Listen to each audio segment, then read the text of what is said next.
সকল ভাই ও বোনেদের জানাই সালাম ও নমস্কার। আজ ৭৯তম জাতীয় পতাকা উত্তোলন হলো। আজ 15ই আগস্ট, আজকের দিনে ভারতবর্ষ স্বাধীন হয়েছিল। এই স্বাধীনতা পাওয়ার জন্য শত শত বীর সন্তানের রক্তের বিনিময়ে আমরা স্বাধীনতা পেয়েছি। শত শত বীর সন্তানের প্রাণের বিনিময়ে আমরা স্বাধীনতা পেয়েছি। আর আজ ফেসবুকে কিছু কন্টেন্ট ক্রিয়েটর জাতীয় পতাকাকে সামনে রেখে জাতীয় পতাকা শরীরে নিয়ে কিছু হিন্দি বাংলা ফিল্মের রক্ত নদীর ধারা গানে গানে ড্যান্স হচ্ছে। তাই তোমাদের উদ্দেশ্যে আমি বলছি, তোমরা হচ্ছে এই যুগের মেয়ে।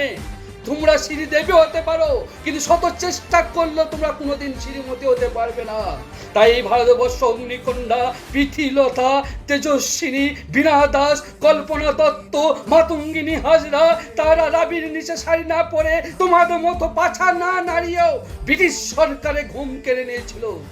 আজকে তো একটাই স্লোগান হবে, বন্দে মাতরম, বন্দে মাতরম, বন্দে মাতরম, ভারত মাতা কি জয়। যাই হোক, আমার বলার মতো যদি কোনো ভুল থাকে আমাকে ক্ষমা করে দেবেন।